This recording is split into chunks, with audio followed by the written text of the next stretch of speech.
Hi there, artistic friends. My name is Ken, the Artistic Adult, and welcome to Universal's newest theme park, Epic Universe. I am so excited to share this park with you. It's been years in the making, and I cannot wait to share its secrets with you. Come with me as we journey through the portal and discover the secrets and quiet places of Epic Universe.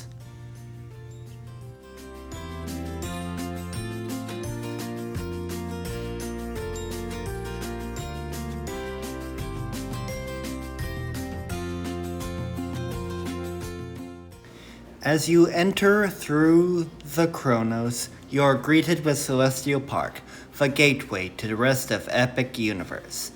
And Universal isn't kidding when they say they put the park back into theme park. This is a park, a true park. There are tons of areas throughout Celestial Park where you can just rest, where you can just get away from the crushing masses and just take time to breathe. The fountain has grassy areas, so when you do want to sit down and take in the beauty of the fountains, you can do so without sitting on hard concrete.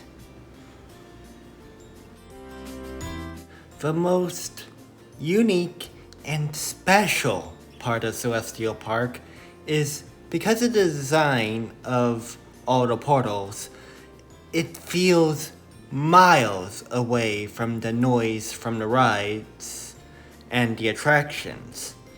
And so, as a result, you can walk away, have a drink, have a snack, or just enjoy the overall ambience. And then go right back into the madness of Mario or the scariness of Dark Universe, which all feel only steps away from the serene park that is Celestial Park. Like Universal's other parks, Epic also has quiet rooms located in the Family Aid/First Aid buildings, which are located at the front of the park and right outside the portal from Ministry of Magic.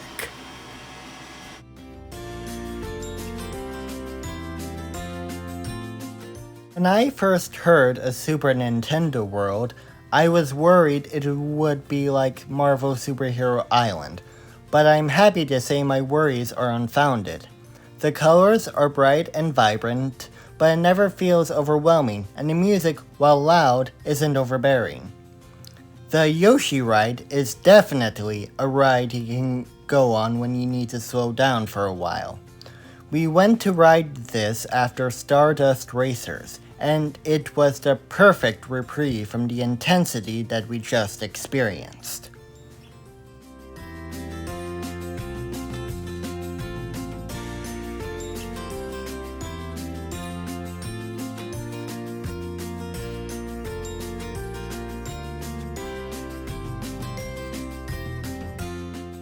Toadstool Cafe was one of my favorite restaurants I ate at Epic Universe. Food was outstanding, and so were the drinks, but the noise level inside was unbearable. The voices of other patrons bounced around, creating a cacophony of sound that I had to practically shout to make conversation with my travel buddy who was across from me. Toadstool definitely has some of the best food that I tried, but it isn't a place to go to if you're looking for a quiet place for lunch.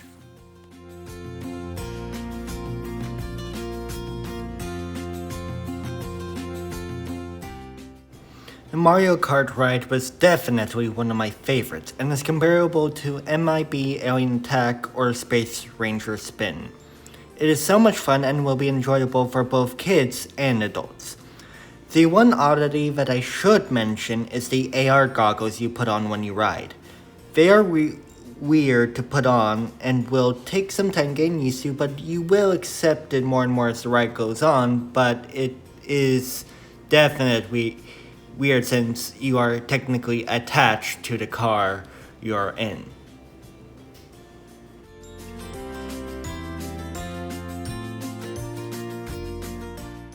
One more thing I should mention is that if you want to experience the land in its fullest, then you absolutely need to pick up a power-up band. Otherwise, you're locked out of most of what the land has to offer, similar to the interactive wands in Diagon, Hogsmeade, and the Ministry. Donkey Kong Country is filled with nature and greenery, making you feel like you walked into a tropic jungle.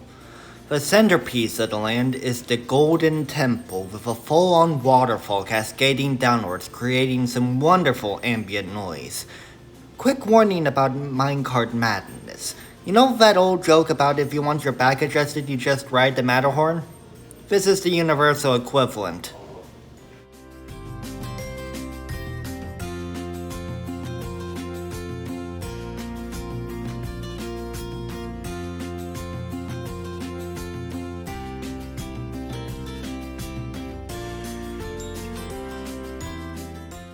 Dark Universe was my favorite world to visit during previews, but it is easily the most intense land here. There are a lot of nods to Universal's classic monsters besides the ones featured on Monsters Unchained, and the roaming characters have a bite to them.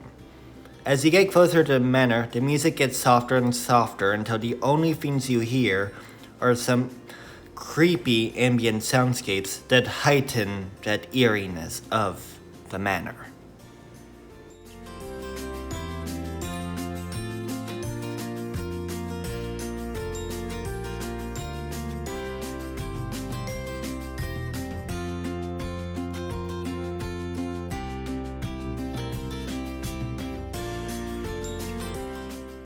Monsters Unchained is the second most intense ride at Epic Universe. But I feel that if you can ride Harry Potter and the Forbidden Journey at Islands without issue, then this ride will be a walk in the park in comparison. There is one room in the queue I need to warn you about. It's the room on the second floor right before you get to the pre-show. The lights flash constantly to mimic the flow of electricity, and the volume is deafening. We got stuck in this room for over 20 minutes, and it almost sent me into an episode. It was that horrible. But the rest of the ride was amazing, and I hope they work out the kinks so I don't have to experience that again. Unfortunately, we didn't get to ride Curse of the Werewolf, but it does seem intense for a family coaster. So keep that in mind. But what we did get to witness was the windmill burst into flames at night, which was spectacular. So while Dark Universe can be quieter in some places, it is definitely not a world for the faint of heart.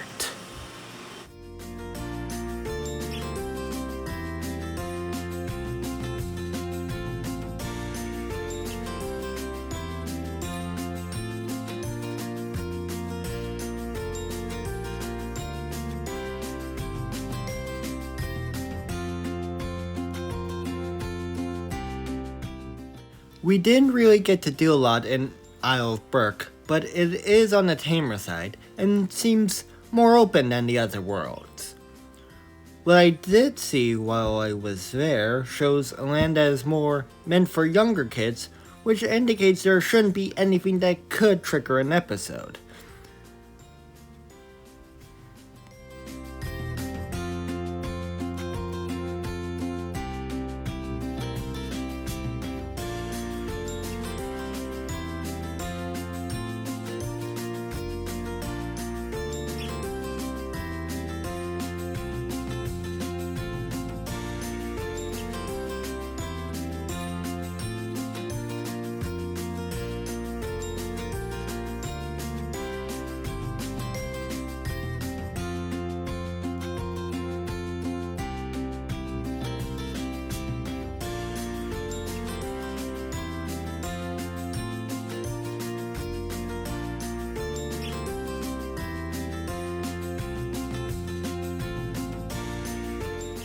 A Wizarding World of Harry Potter Ministry of Magic is breathtaking to witness.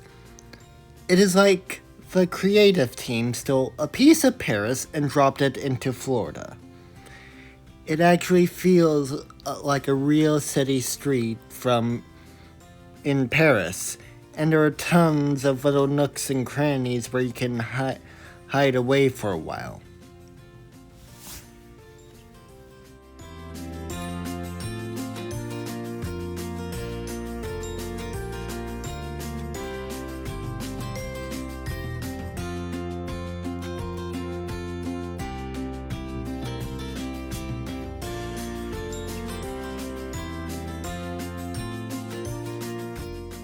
We unfortunately didn't manage to get a time for battle at the Ministry, but we were allowed to see the atrium, and all I can say is, well done, Universal.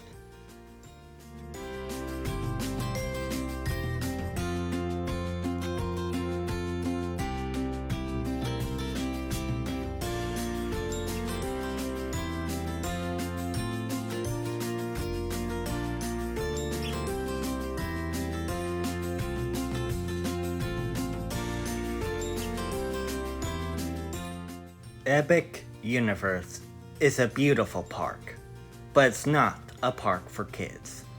It's a more adult park with fewer attractions, and yes, that will change in the future with expansions already planned and being set into motion as we speak, but it is a park where you need to take your time and just wander to appreciate the beauty of it, where it encourages you to take a break from riding attractions and not rush to the next ride.